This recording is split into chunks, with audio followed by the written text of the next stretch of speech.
What's up, dragon fruit lovers? Hey, I'm just going to give you a quick update on what's going on at our dragon fruit farm.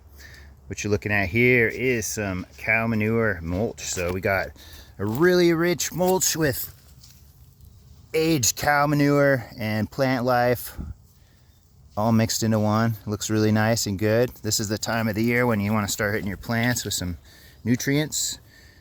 And the nitrogen is what you want to hit if you want them to grow. So if you want them to bloom, then you want to have the phosphorus number, the one in the middle of the NPK, to be the highest. So you want the phosphorus to be the highest compared to the nitrogen or the potassium.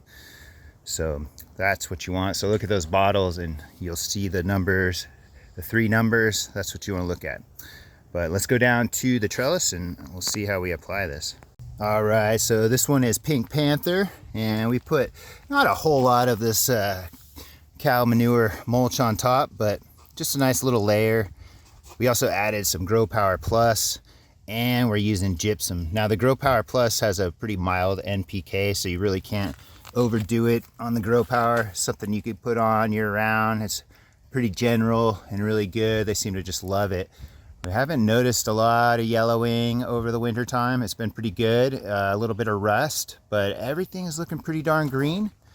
We also did add some gypsum, and gypsum is going to be like a white powder, and it's pretty readily available, but it is really good to increase soil aeration. It kind of permeates it. It does a good job at, when you get this like crust on top of the soil, there'll be like a layer of crust. That's from the water kind of drying over and over again. Well, it loosens that up and keeps your soil kind of more loose and more able to get aerated, better for the roots. It also supplies the plant with a little bit of calcium too, so, and I believe sulfur, so it has some vitamin element to the benefits as well. So get yourself some gypsum. You can't overdo it, so you don't want to make sure you do a little research before you just start throwing it on there, but I do recommend adding some gypsum into your soil. I think you'll notice the benefits. But we just did a nice little layer of this cow manure mulch on every plant, and we got our drip in. We're starting to water again. We have been getting rain here in San Diego over the last month or two, but you can't count on that.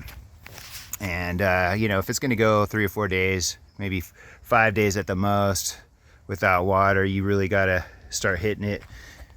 And it's been quite warm here. We've had a really mild winter, so we've been lucky here in San Diego, but everything is really perking up. We got lots of new growth, tons of new branches. Everything's looking nice and green. Really good color. Like I said, we did get some rust here and there, which is pretty normal. Like you're gonna see some rust on your plants. You can always just cut these branches off. If it's just one or two that are bad, you might as well just clip them. There's no use in trying to treat this stuff. Sometimes it's just not worth the hassle and the time. So just clip it off if it's just in the general area and move on. So everything's looking great. You also want to look at your plants during the winter, especially when you get them and you haven't really observed them for the whole year, because there's a lot of dragon fruit that just aren't happy in whatever environment you're going to grow them in, and there's so many different kinds. So if something's too not sun tolerant enough or cold tolerant enough, I say you just move on. Like there's others to grow. Sorry about the wobbling there. There's others to grow, so there's no point in just continuing to grow something that's just going to be a lot of hassles, and you're always going to have to be in repair mode with it. Any plants like that, I'm just probably going to get rid of. The least happy plant I have right now would probably be the Frankie's Red, which is pretty notorious for being a little bit unhappy comparative to the other plants, but it's supposed to like a little more shade. I just got some more rot, so other than the rot and a little bit of rust, it's been okay. But this is probably the worst of the performers, but it still looks pretty good, so we're going to keep it going. The plant does produce some amazing fruit, so I don't want to give up on it quite yet, but if it's going to continue to be a bummer, I'm probably going to get rid of it. Just move on. This is the Kathy Von Aram. This, on the other hand, has been probably one of the most vigorous and probably the most happy that I planted since last year. I mean, this thing is just going nuts. Like a really thick branch in the middle that's starting to topple over. There's like one over here too that's kind of doing that, where it's just sticking straight up. That's a good sign of health right there. Nice stiff branches. So that's what you want. Everything's looking really good over here. We're moving towards the newer part of the trellis. The plants aren't quite as big. Getting a lot of Paul's Laverne pink cuttings. I'm gonna clip these down towards the bottom.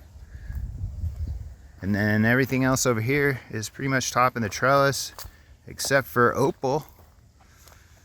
This is the Diego's Desert King. We got the American Beauty, the classic. It's getting there. And then, like I said, these were the last plants we put in last year. And so they're almost there. Here's the opal. It's getting close to the top. All right, but what did we do today? We have some new posts put in. So we have this one post that's been empty for a while, but we'll fill that out. We got, I think there's something like 26 varieties on the trellis right now. And so we're gonna add another 3 right here. We just put in these posts. Now, it's pretty easy. I'll just tell you, we're just using this treated wood. We're gonna paint it like this. And then we just put cement, concrete in, dig a hole, put the concrete in, and then you just want to make sure that you true it out. So get yourself a little level like this, and you know, hit your sides. So let's see if we're level. Looking pretty good right there. Boom, perfect. And then you just want to check it the other way. Looking good. That's all you need. You want a level post, and then we're just going to chop the tops off of these to make them uniform with the rest of our trellis. And we're probably going to keep pushing through the tunnel here. We're pretty much at the shaded area. We're going to have to actually trim this tree back, but it shouldn't be too hard, and then we can push through. All right, and then we got the greenhouse. All the plants are looking really happy in here. It was super hot when I got here. I think it was like 120 degrees, so I had to air it out a little bit, get it down to a more mild temp. I did want to mention back there, as far as fertilizer going, we're using that cow manure in the mulch and put it on top dressing it. But there's different ways of getting your nutrients into the plant.